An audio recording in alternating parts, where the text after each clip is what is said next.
Mesdames et messieurs, bonjour, bonsoir, selon votre point géographique. Me voilà aujourd'hui encore, c'est votre ami Boubacar Tengela. Comme vous voyez et vous le constatez, je suis avec mon ami d'enfance, Ismaël Barry, chez lui, quelque part, c'est pas ici il vit, mais l'un de ses ateliers, on peut le dire, là où parfois il fait émerger les idées de l'entrepreneuriat pour le développer, donc, ou bien pour garder certains de ces secrets matériels d'entrepreneuriat.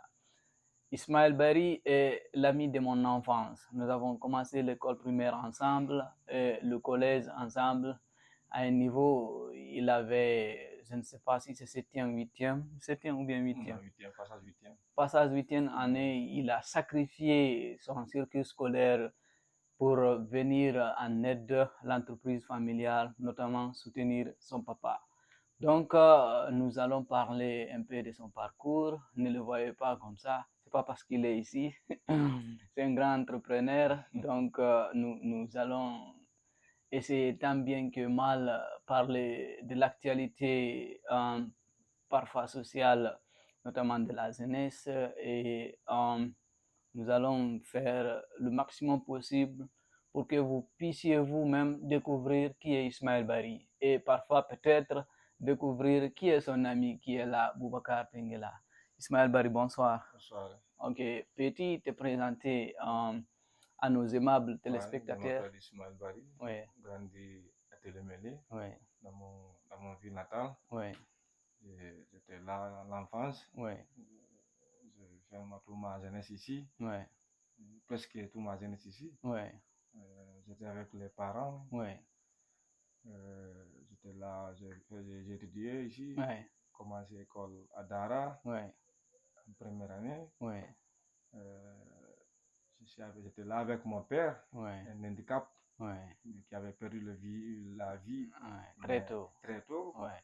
Il Ok, s'est- pour ne pas te couper, on en viendra sur le rapport qui a existé entre toi et ton père. Je sais que c'est quelque chose que toi-même tu ne peux pas définir. L'amour qui existait entre vous. Moi-même, je suis témoin et je connais beaucoup le rapport qui te liait avec ton père. Ouais. Ismaël Bari, euh, peux-tu me parler un peu de l'école primaire, lorsque tu étais à l'école primaire, même si je sais que c'est pas du tout facile à te rappeler de tout ce qui s'est passé parmi les matières, je m'excuse, parmi les matières à l'école primaire, quelle était la matière qui te plaisait le plus? Mathématiques, qu'on considère ou bien qu'on dit calcul, ou bien l'écriture, ou bien la rédaction, ou bien la dictée. Quelle était ta matière préférée? Ou bien quels sont les points que tu te rappelles à l'école primaire? C'est la géographie. La géographie. Ouais, j'aimais beaucoup la géographie. Ok. Là où on parlait de la nature, on parlait beaucoup de la végétation. Ok. Ouais, Pourquoi tu aimais la géographie? parce que c'est. C'est parce que peut-être la façon dont le professeur décrivait la planète, décrivait certains points, je m'excuse, qui nous entouraient. Ok. Peux-tu me rappeler si tu as quelques amis qui t'ont marqué à l'école primaire? Oui, il y a eu beaucoup d'amis qui m'ont marqué quand même à l'école Oui. primaire. Comme qui? Comme Père Sonlam, comme Alpha Saliou. Ça, c'est très intéressant. Alpha Salou Diallo. Moi, je m'attendais que tu parles de lui. Comme Alpha Saliou Diallo. Ouais, ouais, ouais. Moi aussi, Alpha Salou Diallo m'a beaucoup marqué dans ce sens. Il était super intelligent. Très intelligent. Très intelligent. Il était meilleur dans tous les domaines, que ce soit écriture, calcul, dessin. Donc, je me rappelle, tu sais comment moi j'ai appris le décès d'Alpha Salou Diallo? Non. Je l'ai appris lorsque j'étais à Kindia, c'est ma tante, tu sais, à l'époque. Parfois, j'ai tombé malade sous l'effet de problèmes de mes oreilles. Donc, mon papa, un jour, m'a amené à Kindia, c'est ma tante, à Nalamarana. Je suis allé là-bas avec ma grand-mère, Hadja. Nous sommes allés là-bas et on m'a amené à l'hôpital, j'ai fait le bilan, on m'a produit des médicaments. Et tu sais, lorsqu'on faisait l'examen d'entrée en septième, durant cette vacance que Alpha Salou Diallo est décédé. Ouais. Maintenant, à ce moment, j'étais à Kindia. À mon retour, je reviens à Télimélé. Des nouvelles. On me dit que j'ai été admis. Nous tous, nous étions admis. Oui. Maintenant, on me dit que Alpha Salou Diallo était mort. Non, c'était extraordinaire. Oui. Donc, Alpha Salou Diallo, paix à son âme, que Dieu lui donne le paradis. Il nous a marqué tous. Ok, après Alpha Salou Diallo, quelques anecdotes qui étaient à l'école primaire, si tu te rappelles d'un professeur. Son passage, le monsieur Traoré. Monsieur Traoré, ah oui. Qui nous a enseigné Oui. 5e année. Oui. C'était monsieur. Oui, extraordinaire. Il était fabuleux, ouais. Supérieur. Ouais. Très supérieur. Ouais. Il faisait beaucoup de choses. Ouais. Vraiment, lorsqu'il nous a enseigné en 6e année, ouais. Il nous a bien formé 5e. Après le 6e, on a fait les examens. Tous la majeure partie de nos amis ont eu l'examen d'entrée en 7e. Absolument. Vraiment, c'était extraordinaire. Ouais. Le jour que j'ai parti là-bas chez lui, là où il logeait. Ouais, je me rappelle un jour, on était là-bas lorsqu'on était gamin.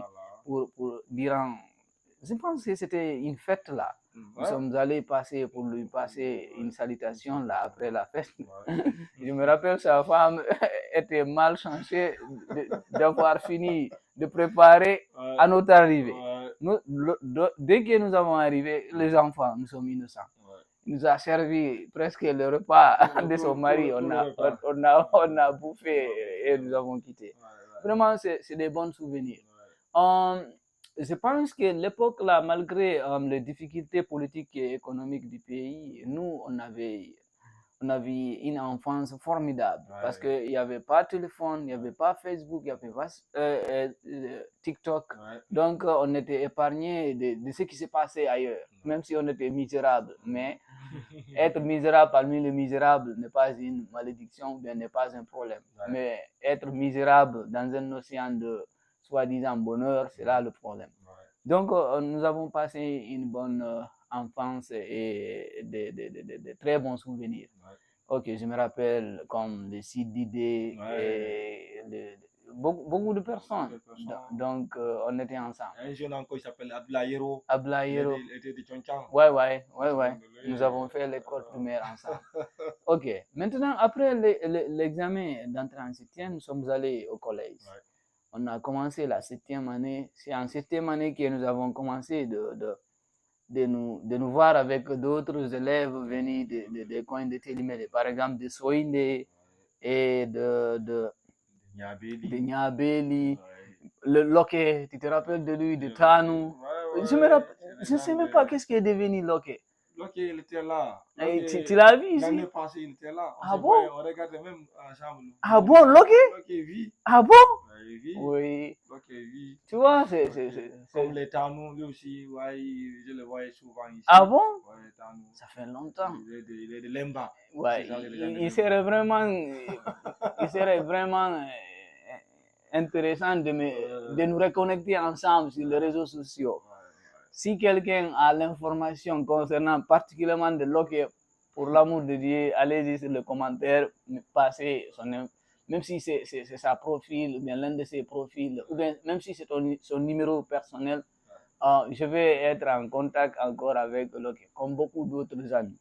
Ok, lorsque nous avons parti au collège de Dara, qui était tout près de notre école primaire, nous avons commencé le collège ensemble. Tu te rappelles, on avait beaucoup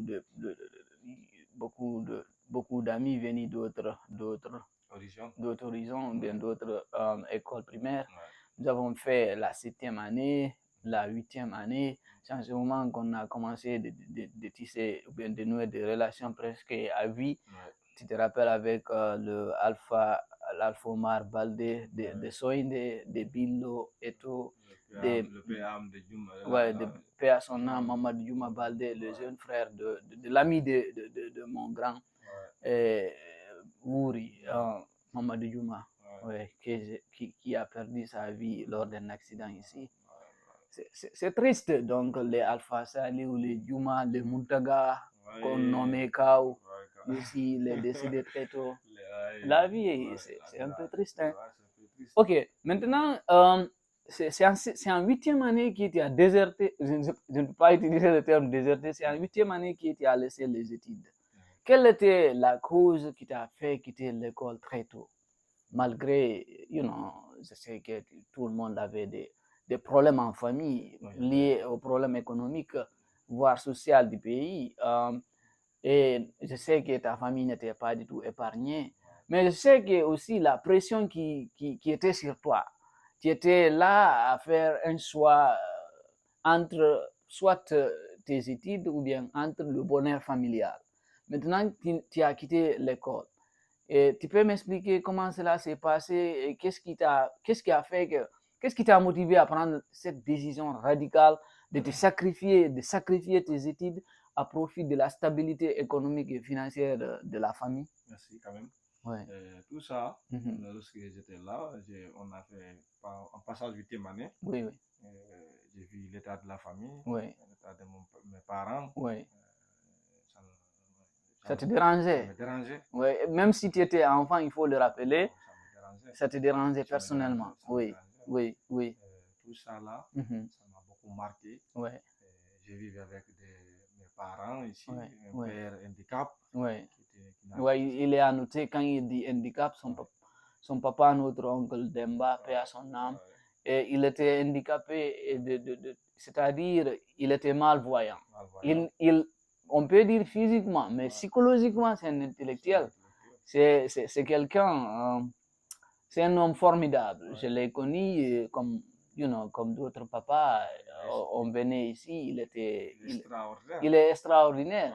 Donc, vu sa condition physique et encore la condition financière de la famille, on t'a proposé de quitter l'école ou bien tu t'es décidé toi-même de quitter l'école? On m'a pas proposé d'abandonner les études. Comment tu as pris, qui a pris l'initiative de te dire, Ismaël, il faut quitter l'école? Tout ça est venu dans un moment, il fallait que j'abandonne les études. Ouais. Parce qu'on partait ensemble au marché. Ouais. J'ai quitté ici. Ouais, le matin. À part de quelle heure? À 5 heures. À 5 heures du matin. Je me levais à 5 heures du matin avec lui. 5 wow. heures. Lorsqu'on était au collège? Lorsqu'on était au collège. Avant même au collège. Ouais. En 6e année. Ouais. Donc, le rythme là, l'habitude là était là déjà. Il était déjà là. Oui. J'en partais de là-bas. Oui. Je partais avec lui au marché. Oui. À 6h30, des fois à 5h. Oui. Je sors ses bagages. Oui. On installe les petites machines. Là où je débrouillais, les petites machines. Ouais. Il a rappelé son papa, malgré il était malvoyant. Il ne s'est jamais laissé dire qu'il va commander. C'est un homme digne. Il est extraordinaire. Tout le monde le connaît. Il n'a jamais tendu la main. Jamais de la vie. Il a toujours travaillé sur le fond de son ciel. Il a nourri sa grande famille. Il a pris soin des gens. Aussi, il était, c'est-à-dire, généreux envers les autres.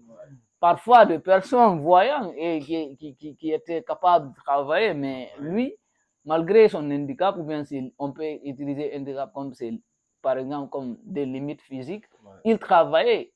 Donc, c'est pour vous dire que parfois, votre condition physique ne justifie pas d'être à la fardeau ou bien à la merci des autres. Donc, travaillons. Quelle que soit l'occupation, ou bien quelle que soit notre condition de vie, il faut toujours essayer d'être indépendant. Ok, tu peux continuer. Maintenant, lorsque tu te levais à 5 heures du matin, tu accompagnais ton papa au marché, vous travaillez ensemble. Donc, l'idée d'abandonner les études et l'aider et sacrifier tes propres... Je partais avec lui à des moments, on partait le matin, je sors les bagages, j'installe les petites machines. Oui, tu quittes là-bas. Je l'aide à travailler. Oui, tu commences à travailler avec lui. Je l'accompagne au travail jusqu'à 7h30. Oui. Maintenant, il me bénit, il me donne un petit jeton dans ta poche. Oui, pour aller à l'école. Pour retourner encore à Dara. Oui. Je quitte au marché pour retourner encore à Dara. Oui. Donc, lorsque tu te lèves à 5 heures du matin, vous partez ensemble au marché, vous commencez de travail de 5 heures, 6 heures, 7h30 comme ça. En ce moment, lorsque tu quittes, tu lui donnais au revoir, bien tu prenais la Tanzanie, tu le laissais seul là-bas ou bien tu le laissais avec quelqu'un de la famille, par exemple ta mère, tes frères. Non, je le laisse avec ma mère. Ma maman est déjà venue. Ok. Lui, il ne vient pas très tôt parce que. Je comprends, elle a des travaux domestiques à faire à la maison avant de sortir. Donc, c'est elle qui gère ce qui se passe, par exemple, préparer quelque chose comme ça, prendre soin de la maison. Merci. Je comprends. Maintenant, quand tu les laisses là-bas ensemble, tu pars à l'école. Et maintenant, comme ça, cela a continué. Je veux que tu essayes d'être développer, être spécifique, dire que c'est ce qui m'a poussé vraiment à abandonner les études et me consacrer sur mes parents. Tout ça, c'est le même chemin qu'on est en train de partir. Ok, je t'écoute alors. Je partais à Tara, étudier. Oui. Maintenant, je reviens encore à 12h30, je Oui. passe directement au marché. Oui, oui. Mais tout ça, elle m'a jamais dit il faut abandonner les études. Oui. Mais la façon comment j'ai vu la maman à un moment donné, ma maman est tombée malade. Oui. J'ai vu ça, j'ai dit. Donc, ta mère est tombée malade.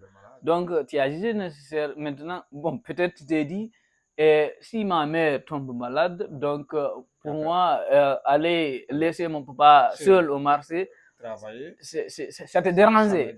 Même si ton esprit n'était pas tout développé comme un homme mature, on peut le considérer.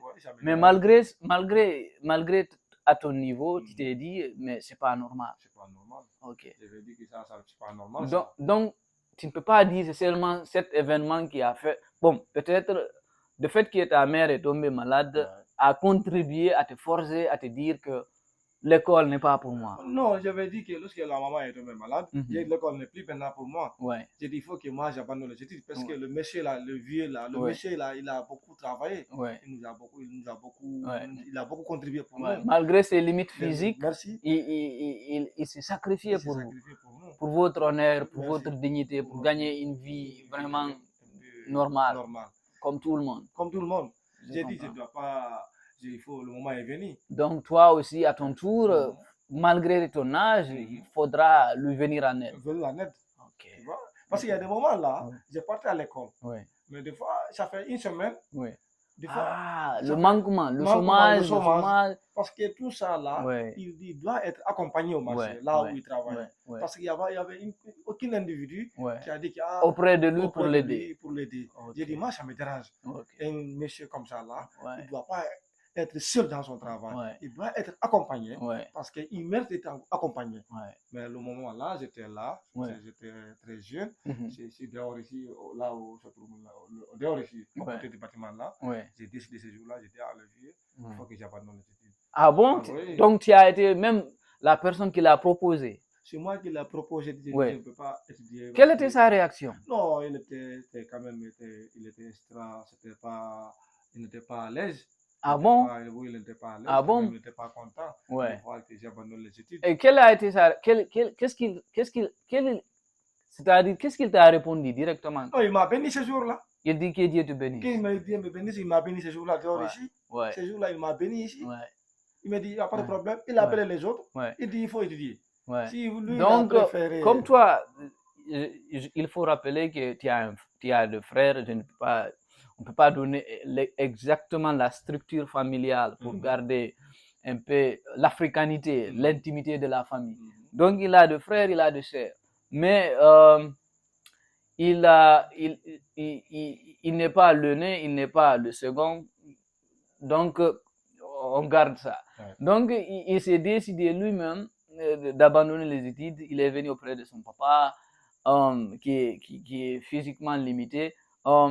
Il a proposé d'abandonner les études. Son papa a directement béni et appelé les autres frères et sœurs, disant que le mettre au courant que toi, tu t'es décidé de sacrifier tes études au profit d'aider son père, d'aider ton père. Ok. Qu'est-ce que les autres avaient dit? Ils ont dit qu'ils vont étudier. Ah bon? Le monsieur a dit que mon vieux a dit que mon propre père a dit que ok, il n'y a pas de problème. Si vous décidez d'étudier, il n'y a pas de problème. Prenez-le sérieux. Mais lui, il a dit qu'il va abandonner pour m'accompagner au marché. pour que vous quand même, vous pouvez étudier. Ouais. Là, ces jours-là, on était là, moi, lui et ma mère, on était dehors ces jours-là. Donc, en résumé, toi, tu décides d'accompagner ton père, les autres, sous l'harmonie et l'entente, et ils ont dit qu'ils vont étudier. Ils vont étudier. Ton papa a dit, OK, on va faire comme ça. Maintenant, je me rappelle, lorsque tu... OK. Et comment les choses se passaient étant enfant? Tu n'es plus à l'école, nous, on partait à l'école. Qu'est-ce que tu te disais? Ou bien dès que tu avais décidé d'abandonner les études, rien ne t'a dérangé? Ou bien tu t'es jamais dit, peut-être, j'ai fait un mauvais choix? Non, rien ne me dérangeait. Ouais. Parce que j'ai fait ça pour mes parents. Ouais. Rien ne me rapprochait. Je sais, je suis tout à fait d'accord. Mais malgré ça, tu t'es jamais dit, tu n'as jamais douté de ta décision? Non, je n'ai jamais douté de ma décision. De la bonne bienveillance de ta décision? Non, j'ai dit, je ne doute rien de tout. Ouais. J'ai dit, je ne doute rien de tout. Ouais. D'abandonner mes études pour mettre à côté de mes parents, au service de mes parents. Ça ne me dérangeait pas. Okay. Je sais que, on dirait que je ne voyais pas ce qui va venir demain. Je ne suis pas un voyant, mais j'ai préféré quand même à son état. Il fallait qu'il soit accompagné parce qu'il a fait des grandes choses. Il nous a beaucoup élevés, il a beaucoup travaillé pour nous élever. Tu vois, tout ça là, ça m'a beaucoup marqué. Il ne faut pas dire qu'il faut faire ça et ça et ça. Ok, maintenant, parlons un peu, parce que lorsque tu as abandonné les études, je pense que tu avais commencé de faire le métier de mécanicien. Comment l'idée là est venue? Le travail que mon papa faisait, il disait ça, c'est pas le travail pour un jeune. Un jeune doit pas. Donc, il ne voit, malgré le sacrifice que tu as mis, malgré le gagne-pain, le quotidien, malgré la stabilité fragile, temporaire, pour lui, il se projetait pour ton avenir.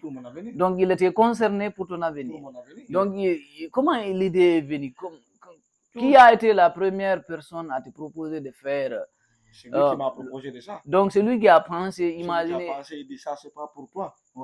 Essaye de faire une autre activité. Le métier. À la longue, ça va t'impacter. Il faut anticiper les choses. Vous voyez l'harmonie qui existe entre mon ami Ismaël et son père. Donc, à partir du moment là où il s'est décidé de sacrifier ses études étant enfant, son papa a eu l'idée, lui aussi, on peut dire, de le récompenser en faisant quoi? En guidant son enfant de faire une autre activité. Si demain, le travail qu'il faisait, ou bien le travail qu'il fait avec son papa au marché s'arrête, ça trouvera qu'il a un métier. Ça, on peut passer le message là aux parents. Essayez de voir parfois le futur de vos enfants. Parce que je sais que l'Afrique est confrontée, ou bien l'Afrique a ses réalités sociaux, a ses réalités culturelles et traditionnelles. Donc, la bénédiction, c'est beaucoup. Mais quand votre enfant se sacrifie pour vous, pensez vous aussi à son futur, pensez vous aussi à son lendemain.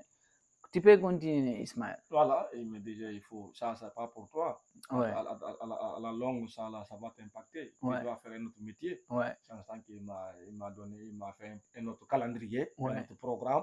Il a fixé un autre calendrier. Il me dit, à telle heure, tu dois aller au travail. Tu me laisses ici, moi, je vais continuer. Il n'y a pas de problème. Mais maintenant, comment tu avais trouvé la mécanique en ce moment? C'était pas tellement facile en ce temps. Ah oui. Dans quel sens? C'est-à-dire l'activité ou bien le travail elle-même, ou bien le problème de manger, ou bien le maître en question, ou bien le collaborateur, je dis les autres apprentis. Quel était... Ça n'a pas été facile avec le mécanique. Avant, le mécanique n'est pas comme maintenant. Il faut faire beaucoup de travail pour que tu sois un peu côté des maîtres. Ah bon? Il faut faire des petites ménages. Tu avais fait combien d'années la mécanique? J'ai fait seulement un an. Un an. Ok. Donc, tu as abandonné de toi-même, ou bien tu t'es dit que... Non, je n'ai pas abandonné moi-même. Je n'ai pas abandonné. Moi, je voulais continuer mon métier. Mais c'est avec le programme que mon père avait mis. Il n'a pas marché. Ça n'a pas marché. Donc, ça me permet à continuer à faire la mécanique. Parce qu'il avait tracé notre programme. Avec le PME qu'il avait monté au marché. Il dit que, mon grand frère, maintenant, telle heure, tu dois quitter l'école. Si tu quittes l'école, tu passes ici. Ton frère doit aller retourner au travail, faire le mécanique. On fixe le travail, on fixe le programme comme ça. Mais tout ça, là, il anéantissait le programme. Je comprends. C'est-à-dire, il y a eu l'incompréhension. Merci. Et c'est-à-dire, le calendrier et la charge ou bien les charges familiaux, notamment à l'entreprise, ne t'a pas du tout permis de continuer avec la mécanique. Donc, tu t'es dit encore, c'est-à-dire, c'est comme ce qu'on appelle call of duty, ça c'est en anglais. Tu as regardé le fameux Jack Byrne, Call of Duty, c'est-à-dire on t'appelle encore de venir en aide. Tu comprends? Donc, encore, tu t'es reclassé, tu as mis la mécanique de côté. Maintenant, tu es revenu encore suivre ton papa pour l'aider à continuer les mouvements. Le mouvement. Voilà. Donc, maintenant, une fois revenu au marché, vous avez continué, maintenant vous avez quitté de l'autre côté, là où vous gérez les petites machines. Maintenant, vous vous êtes installé avec les grandes machines. Non, d'abord, celui qui a eu l'initiative, d'abord. Donc, l'idée là aussi est venue de lui. De lui? Oui. Pas moi. Oui. Donc si, bon, tu peux dire, tu peux le garder pour toi, parce que l'Afrique, c'est-à-dire, il faut toujours garder l'intimité de la famille. L'argent, ou bien, c'est-à-dire l'investissement que vous avez eu pour monter les machines, les grandes machines au marché, était venu de votre travail avec les petites machines, ou bien il y avait eu une autre aide de la part de personnes de bonne volonté. Là où on travaille. Donc, c'est sous l'économie, l'économie, c'est-à-dire l'effort et l'acharnement que vous vous êtes déployé, ce qui a donné comme revenu, et ton papa a eu l'idée de réinvestir ça, agrandir et créer une autre entreprise. Vous voyez, c'est la tête qui travaille. Donc, dire que moi je suis malvoyant, ben, je suis ceci, je suis cela, ne justifie pas de ce qu'on appelle de votre laziness, de votre paresse. Il faut faire travailler la tête. C'est pourquoi Dieu nous a donné ça. Il faut le faire travailler. Donc, son papa a commencé avec des petites machines. Il a travaillé, mon ami Ismaël s'est sacrifié, il a sacrifié ses études, il est venu auprès des parents. Donc, après ça, son papa a eu l'idée, comme il a eu un peu de capital, de réinvestir cet argent pour faire autre chose. Donc, il a agrandi le business. Donc, c'est le business là qui a permis son papa d'avoir le confort, et lui aussi, il s'est dit, donc, malgré la mécanique, comme l'entreprise familiale commence à s'agrandir, de revenir encore et donner du coup de main à son papa et à la famille. Ok, donc maintenant, comment vous avez appris, toi personnellement, comment tu as appris comment faire fonctionner les machines là? Non, c'est mon père qui me guidait. Qui l'a appris? Comment? Non, je ne sais pas qui l'a dit. C'est un monsieur quand même très intelligent. Ouais. Un monsieur très intelligent. Ouais. Donc les machines là, il a même lui seul imaginé comment le faire fonctionner. Je pense qu'il lui qui me montrait des choses des fois là-bas. Ouais. Je pense qu'il est la première personne qui a mis ça à télé. Absolument. Donc il est l'innovateur de faire rentrer ces machines là à Télémé et épargner nos mamans les travaux difficiles avec ça. Ok. Donc maintenant, vous avez travaillé là-bas combien d'années ensemble? Je pense que plus de 5 ans, non? Plus de 5 ans. Ok. Le virus du voyage est venu maintenant. On a plus travaillé plus de 10 ans là-bas. Plus de 10 ans ensemble. Je vous rappelle maintenant, Ismaël, avec la bonne volonté qu'il avait, il travaillait là-bas avec son papa. Ils ont resté ensemble. Je me rappelle le pic, c'est-à-dire au paroxysme de notre jeunesse, là où chacun se cherchait. Lui, il passait la nuit là-bas. Ouais, je dormais là-bas. Il n'a jamais eu honte, il n'a jamais eu je ne sais quoi. D'abord, tu sais, moi, je n'ai pas eu honte d'abord. Ouais. Moi, je n'ai pas eu honte d'abord. Il faut le rappeler. Quand même, moi, je n'ai pas eu honte. Pourquoi il est important de le rappeler? C'est pour dire à la nouvelle génération, quelle que soit la condition à laquelle votre famille se trouve, notamment votre mère, votre père, n'ayez pas peur. C'est-à-dire d'être qui vous êtes. Faut pas falsifier l'histoire. Laissez l'histoire continuer son chemin. D'abord, moi, je n'ai pas eu honte. Oui, absolument. Moi, je n'ai pas eu honte de mes parents. Oui. La condition à laquelle tu t'es trouvé, tu l'as toujours assumé. J'ai toujours assumé. Absolument. Là où on quittait ici des fois le matin, j'ai rencontré avec mes amis dehors ici, qui partaient à l'école. J'ai dit Ismaël, bonjour. J'ai dit bonjour. J'ai rencontré même certains notre professeur. On me salue. Je réponds. Il y a un moment donné, lorsqu'on était à 6e année, j'étais en retard ce jour-là. Le passage du M. Ba, qui était là, qui travaille, il a enseigné. Il nous a enseigné. Il nous a enseigné à ce jour-là, je viens en retard. Le monsieur là, on me charge on te fait sortir. On me fait sortir de la classe. Seulement le monsieur m'a rappelé. Il a rappelé le directeur. Il dit venez, monsieur, j'ai besoin de vous. Le monsieur est venu en question. Il dit le petit là, laissez-le rentrer. Son papa est un handicap. Mais à travers son papa a perdu la vie. Mais à travers ça, il prend son père, il l'amène au marché, là où son papa débrouille.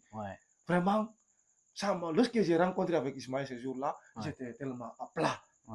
Vraiment, ce jour-là, j'ai dit, Ismaël, si tu viens en retard, tu vas rentrer. Ce jour-là, le monsieur là, il a tellement convaincu. Il a moralisé l'autre. Le directeur. Il lui parlait de ta situation. Vraiment, le monsieur là m'a permis ce jour-là. Même si je viens à 8h, on te laisse rentrer.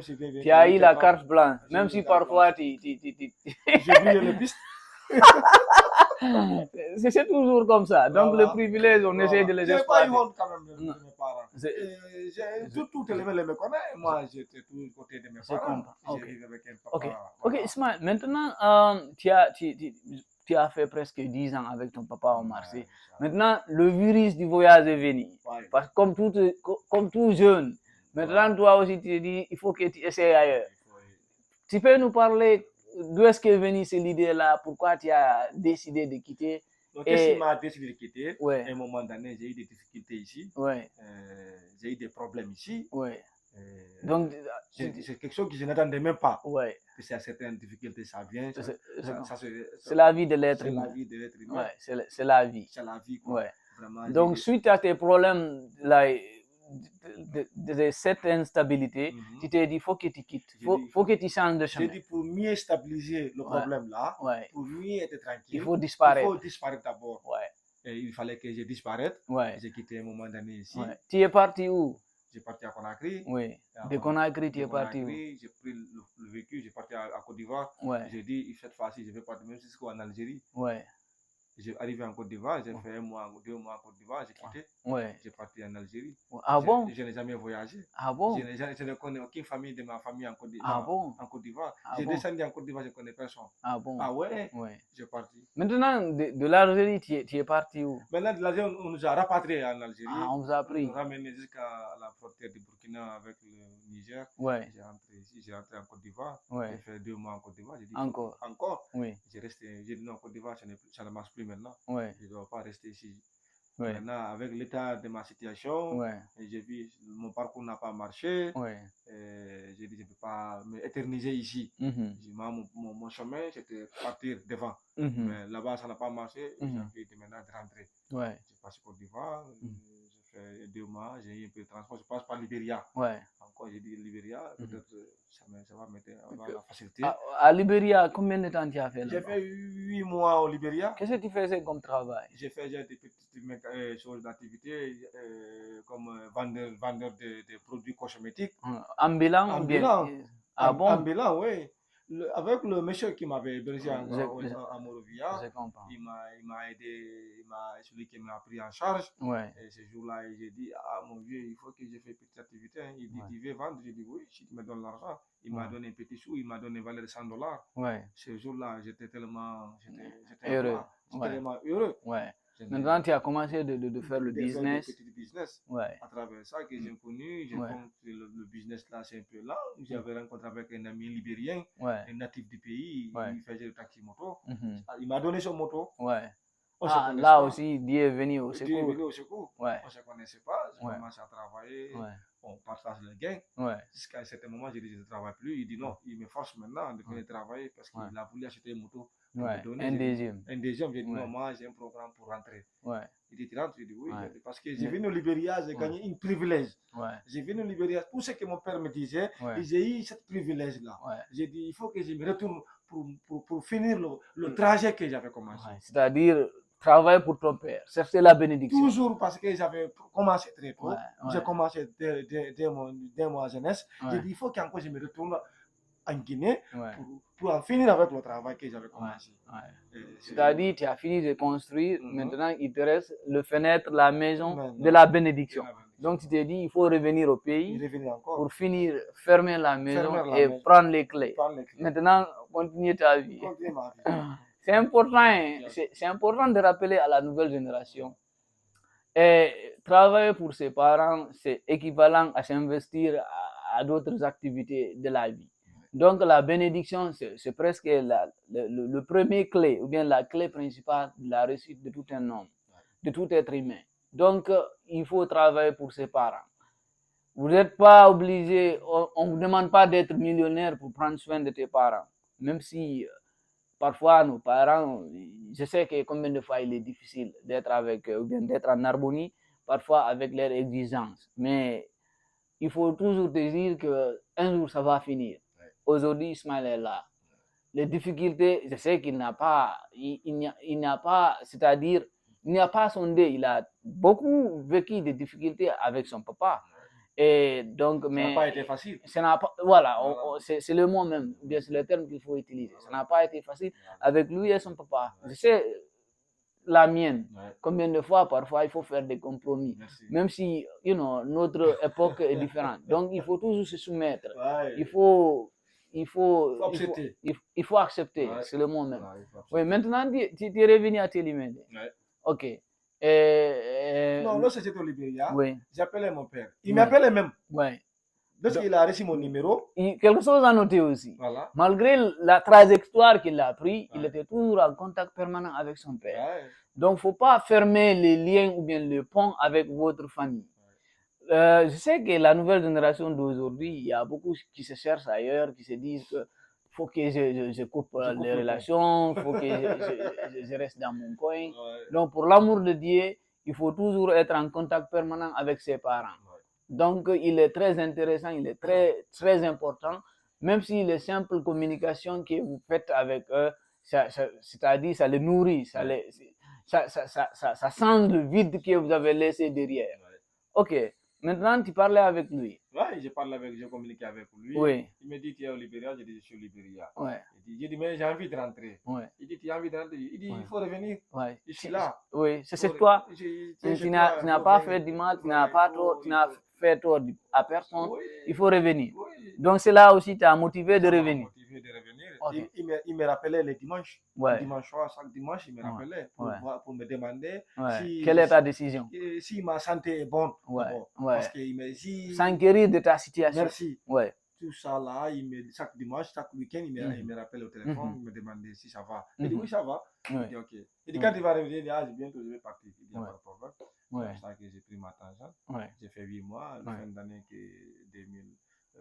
Le mois que l'année commence à finir, j'ai pris mon destin, j'ai dit je rentre en Guinée. J'ai rentré en Guinée, je l'ai trouvé ici en bonne santé, avec un état quand même très favorable. Avec ma mère, j'étais là.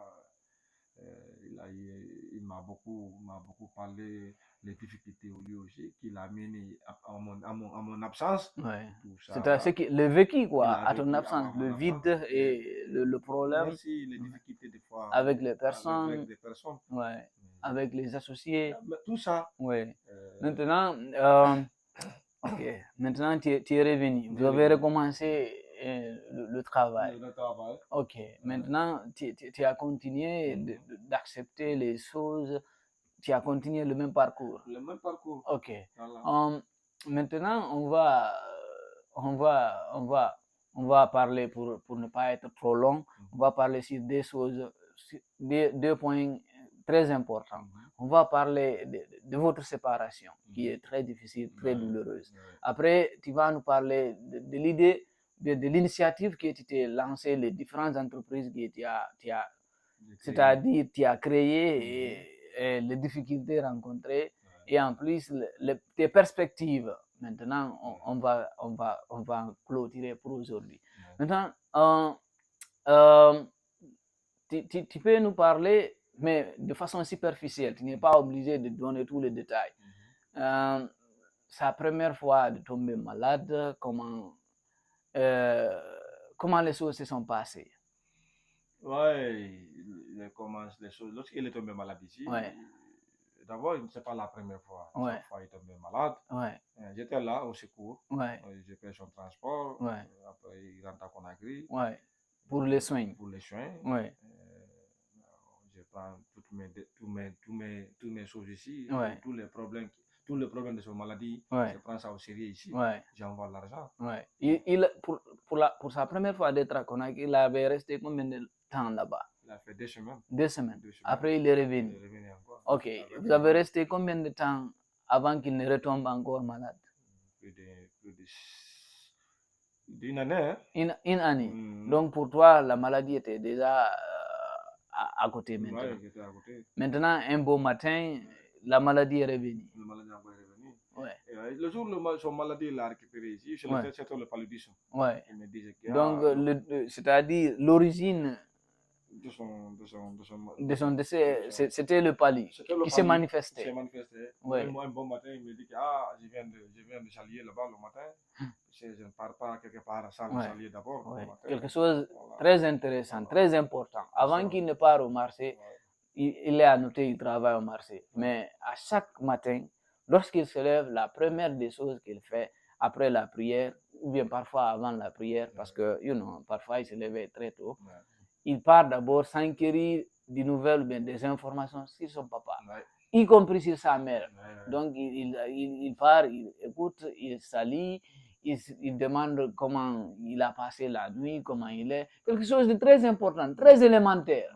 Donc, c'est pour dire à la jeunesse, au lieu d'aller partir aux États-Unis, c'est le rêve américain. Vous pouvez le confectionner ici, construire ici, avant de quitter. Donc, le rêve se trouve ici. Quand vous avez construit votre béton ici, et une fois vous quittez ici, ça sera très facile pour vous de trouver votre chemin. Donc, tu pars le matin, tu le salis, tu le demandes comment était la nuit, après tu quittes. Il me parle, il a besoin de ses nécessités ici. Il faut que je me débarque, aller acheter tout ça. Le pain, le lait, le sucre. Les piles qu'il menait dans ce petit radio. Parce que quelqu'un qui aimait tous écouter RFI.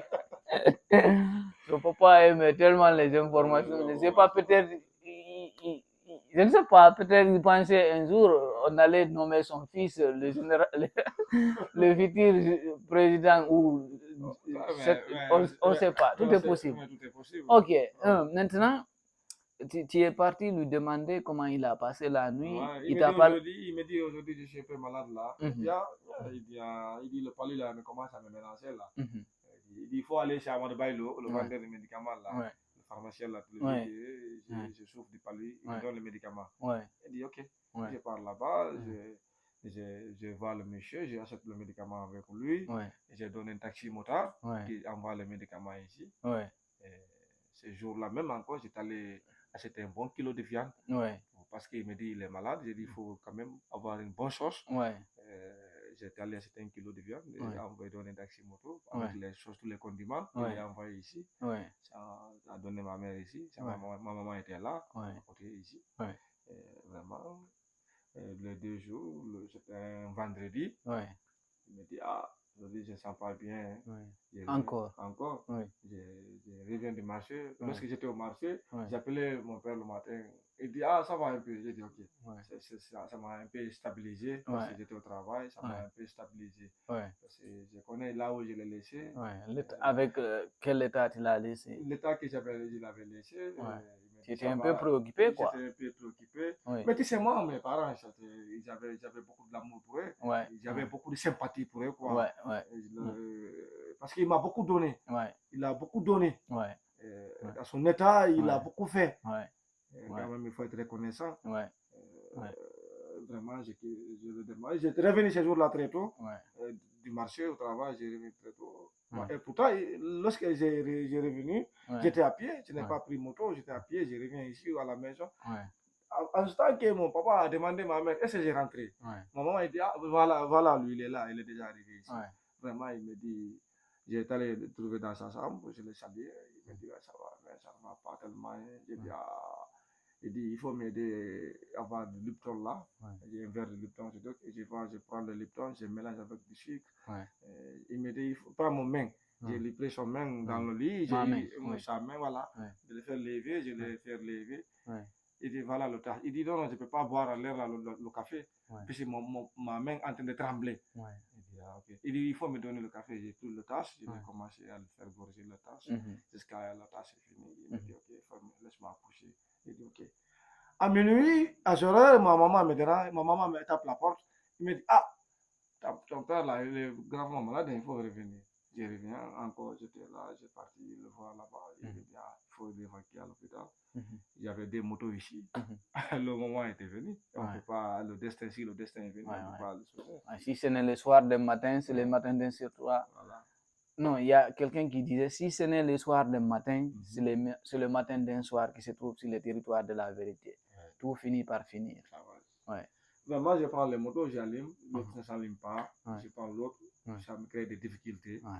Parce qu'il y a la fin qui s'approche. Voilà, je le prends dans le lit, je le fais sortir dehors, je porte tout qui porte ses chaussures.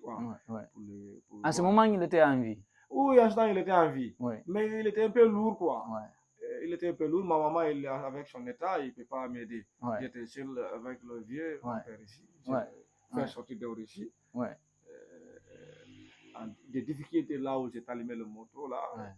C'est ce qui est rendu. Tu étais complètement envahi. J'ai appelé le taxi-moto. Lui, il vient ici. On l'a pris ici, mais il était déjà décédé ici. Avant de quitter. Avant de quitter, je l'ai mis parce que moi, je ne connais pas. La fin. J'ai amené à l'hôpital, on m'a dit que le gars est décédé. C'était extraordinaire.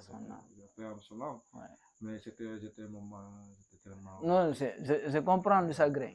Je comprends. Directement, je t'ai appelé. Lorsque on m'a directement appelé. Mais c'est ça la vie.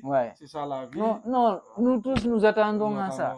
Il y a un philosophe, je pense qu'il est français, il disait que vous êtes en vie, il n'y a pas de remède. Donc vous allez partir. Tu comprends, non? Donc nous sommes tous des passagers sur cette terre.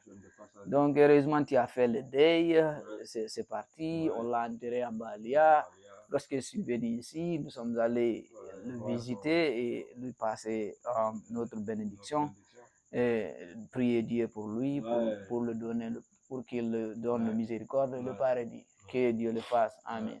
Maintenant, après le deuil, parce que je ne veux pas qu'on rentre trop dans ça, parce que c'est que nous serons envahis par la tristesse, y compris moi. Parce que je me rappelle lorsque j'étais venu ici, notre dernière rencontre, on parlait de New York, on parlait des États-Unis. Il me parlait à chaque fois quand il entend, parce que c'est après Covid, coronavirus. À chaque fois il écoutait la radio, il me faisait appeler, mais Boubacar, il faut rentrer. Voilà, actuellement le voyage c'est risqué, il faut rentrer. Donc je me rappelle de ça. Ok, maintenant après le deuil, tu as recommencé le travail. On ne rentre pas dans les détails du vide, comment tu t'es puis comment, bon, peut-être tu peux faire de façon brève, de façon résumée. Après son décès. Oui, comment tu t'es géré, le vide qu'il avait laissé? Non, ça a joué sur moi. Ça a joué sur moi. Après une semaine, 2 semaines, un mois. Non, ça a joué sur moi. Parce que le monsieur là, il était... Parce que je sais que combien de fois vous étiez connectés. Très connectés. Oui, maintenant tu pars au marché sans lui.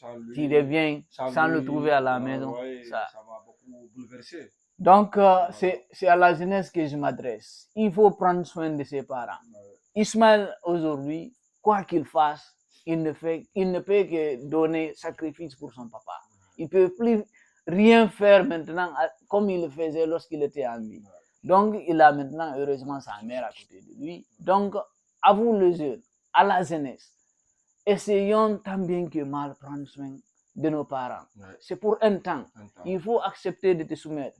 Ce qui font te suivre tes parents, que seulement tes parents peuvent le faire. un parent ou bien le parent des autres ne peut pas te faire, c'est-à-dire des choses inacceptables.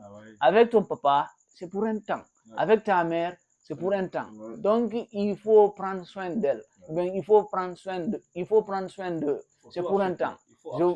Il faut accepter. C'est pour un temps. Le compromis, il faut le faire. C'est difficile, mais c'est très difficile, mais qu'est-ce qu'on peut? Il faut toujours prendre soin de ses parents. Ok, Ismaël, maintenant le vide s'est passé, le deuil est passé. Les difficultés, tu as pu les gérer. À chaque fois, parfois, si tu es à côté, tu penses à lui directement. Mais heureusement, l'oubli. C'est pourquoi parfois le rôle de l'oubli aide l'être humain. Non, quand même, avant son décès, oui. il m'avait responsabilisé les choses. Ouais, peut-être, tu sais, beaucoup de personnes, on ne peut pas dire peut voir les choses venir, mais Dieu le met sur le chemin pour organiser ce qu'ils vont laisser derrière. Donc Dieu a fait en sorte qu'il a eu l'initiative de te responsabiliser, notamment dans l'entreprise, comment le business ça marche et comment se comporter. Il se produit encore des conseils. Comment se comporter dans la vie. D'abord. Donc il t'a donné les secrets de la vie. Merci. Les leçons de vie. Les leçons de la vie d'abord. Ouais. Il m'a tout donné d'abord. Ouais. Il m'a responsabilisé les choses. Ouais. Il m'a dit, tu dois faire ça, tu dois accepter ça, tu dois faire ça et ça et ça et ça. Ouais. Pour être quelqu'un demain, si je ne suis pas là, pour ne pas qu'il te soit un peu envahi. Envahi par les événements. Par les événements. Ouais, par le coup dur de la vie. Merci. Quelque chose d'important. Voilà. Ok. Maintenant, je pense que c'est ce qui a donné naissance à tes propres initiatives. Parce que il est à rappeler, après son décès, lorsqu'il est parti, tu as eu un petit bref un moment de deuil. Après le deuil, tu as recommencé de travailler comme d'habitude. Maintenant, tu as eu l'initiative de créer l'entreprise dans l'entreprise. Donc, l'entrepreneuriat, comment l'idée là est venue? Non, tu sais, avant que c'est pas après lui que j'ai commencé à créer des activités. C'est à son vivant, là où il était là en ce temps. Il était en bonne santé lorsqu'ils avaient commencé de faire les petits travaux. Les petites activités là, comment créer des initiatives, comment apprendre de voir tout ça là. Il était là en ce temps. Parce que je sais que, tu m'excuses de t'interrompre, il est important à parfois d'expliquer aux gens de façon simple et détaillée. Il a commencé d'abord par le manioc, non? Il a commencé de faire le poudre de manioc parce qu'il a de machines de manioc, il a une machine d'arachide. Donc il a eu l'initiative de coudre le manioc et les emballer et le revendre après.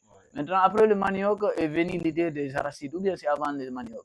Donc, tu sais, tout ça là, à mon retour ici dans ce pays-là, j'ai dit il faut nécessairement créer quelque chose de fiable, qui est un peu modeste, pour montrer les gens. C'est pas quelque chose qui vient de l'autre côté. On peut rester ici et créer quelque chose ici, et les gens vont apprécier et nous allons tirer de bénéfices. C'est ce que tu fais. Voilà. J'ai commencé. Donc l'entrepreneuriat, l'idée de l'entrepreneuriat est venue. J'ai commencé à faire du manioc. J'ai eu des difficultés quand même. À un moment donné, les gens ont apprécié. À un moment donné, les gens ont abandonné. On m'a abandonné seul dans la navire. Tu vois? J'étais envahi. Mais c'est comme ça. Mais j'ai accepté. C'est ce qu'on appelle l'entrepreneuriat. Merci, pour faire l'entrepreneuriat, il faut l'innovation. Et quand tu fais l'innovation, le premier début, d'abord, tu étonnes les gens. La deuxième phase, les gens le ridiculisent. La troisième phase, quand tu arrives à passer les deux turbulences, la troisième, les gens acceptent et maintenant tu es lancé. Voilà. Ouais. Tout ça, lorsque j'avais commencé, à un certain moment, j'ai vu le manioc. Ça fait un peu ça retarde quoi. Le business, ça retarde. C'est lent quoi. C'est lent. J'ai dit, qu'est-ce qu'il faut encore pour créer quelque chose qui va marcher chaque jour. Je me suis assis. Qui va rendre les gens dépendants à ton produit. Qu'est-ce qu'il faut encore créer? J'ai vu, il faut quand même l'arachide. Il faut quand même l'arachide, les gens consomment chaque jour l'arachide. Qu'est-ce qu'il faut mettre la valeur maintenant dans les arachides là? Donc, pour ne pas te couper, il faut garder le secret là. Non, c'est ce qu'on appelle droit d'auteur. Voilà. Donc, tu es condamné de le garder pour toi. Pour ne pas, quand on donne le détail ici demain, le marché soit envahi par c'est-à-dire par la théorie et le système que tu fais pour faire produire tes produits. Ouais, maintenant, tu as commencé de faire le produit, tu as commencé de chercher les clientèles. Et tu es parti jusqu'à, il faut le rappeler, jusqu'à Gougouye pour fournir le marchandise que tu as fait. Heureusement, cela a marché, même si par après, certains clients commencent à te mélanger les pédales, manger ton économie, ta capitale. Ok. Ok. Maintenant, pour ne pas rentrer trop dans cette détail, nous allons nous limiter là pour l'entrepreneuriat. Maintenant, deux points. Qu'est-ce que tu envisages dans le futur, c'est-à-dire si tu peux le partager avec nous. Si tu ne veux pas partager avec nous ce que tu envisages dans le futur, tu peux produire quelques conseils, notamment à la jeunesse de Guinéen, c'est-à-dire de notre localité, de la Guinée, de l'Afrique. Merci quand même de me rappeler de ça. Ce que j'ai à dire avec la jeunesse, quand même, c'est que tu as tout résumé. Faut jamais baisser les bras. Il faut toujours te mettre sur le chemin. Il ne faut pas dire que on ne m'a pas aidé, on ne m'a pas donné un coup de main. Ça ne peut pas te mettre dans les problèmes. Si tu sais qu'à un moment, si tu veux réussir, tu vas réussir. Donc, c'est une question de détermination. Ce n'est pas une question d'aide. Non, c'est une question de détermination. Personne m'a montré le chemin, sauf l'Éternel. Le courage que j'avais avec les bonnes chances que mes parents m'ont donné. C'est ça qui m'a donné. Personne m'a donné les initiatives, des idées, il faut faire ça et ça et ça. Non, je me suis levé un bon matin, j'ai commencé à créer des petites activités là. Moi, ce que j'ai à dire, notre jeunesse aujourd'hui, il ne faut jamais baisser les bras, il faut aimer le travail. D'abord, pour faire tout ça là d'abord, il faut aimer vos parents d'abord. C'est la première position d'abord, l'être un jeune. D'abord nos parents. Il faut aimer nos parents. Si tu aimes tes parents, Dieu va t'aider avec toi. Dieu avec toi, tu vas progresser dans la vie là. Moi, la seule chose que j'ai fait dans ma vie, moi j'ai aimé mes parents. Moi, tous les amis, tous connaissent ce que j'ai vécu avec mes parents. Il fallait que j'ai vécu avec mes parents. Parce que c'était le moment. Et aujourd'hui, mon papa est parti. Il m'a laissé dans ce monde-là. Un monde vraiment, un monde mystérieux. Monstrueux. Un monde monstre. Là où chacun veut manger l'autre. Là où chacun veut manger l'autre. Le monde de loup. Mais tout ça là, l'homme est là, il résiste. Mais ce que j'ai à dire la jeunesse, quand même, pensez à vos parents. Partout là où tu es dans ce monde-là, il faut venir chez toi. Rester avec tes parents, aimer tes parents, approcher tes parents. On ne peut rien gagner dans ce monde-là sans nos parents. Si tu veux être un président, il faut venir côté de tes parents. Il faut accepter. Ça, c'est peut-être le conseil là, personnel à moi, si je veux être président. Comme mon ami là, il veut être demain un président des États-Unis, il veut être un maire d'une autre localité aux États-Unis. Non. Pas être président aux États-Unis. Pas être président en Guinée. Mais je veux être quelqu'un qui peut fabriquer le président. Ça, c'est mon souhait le plus fou. Une grande personnalité. Donc, nous le sommes déjà. Moi, je suis déjà une grande personnalité. Il l'est déjà. Donc, amis et téléspectateurs, aujourd'hui, nous allons nous arrêter ici et nous limiter ici. Ici, c'est Ismaël Barry, mon ami d'enfance, bien de l'enfance. Moi, c'est Boubacar Tengela. Merci pour votre attention. À la prochaine fois. Merci. Ciao.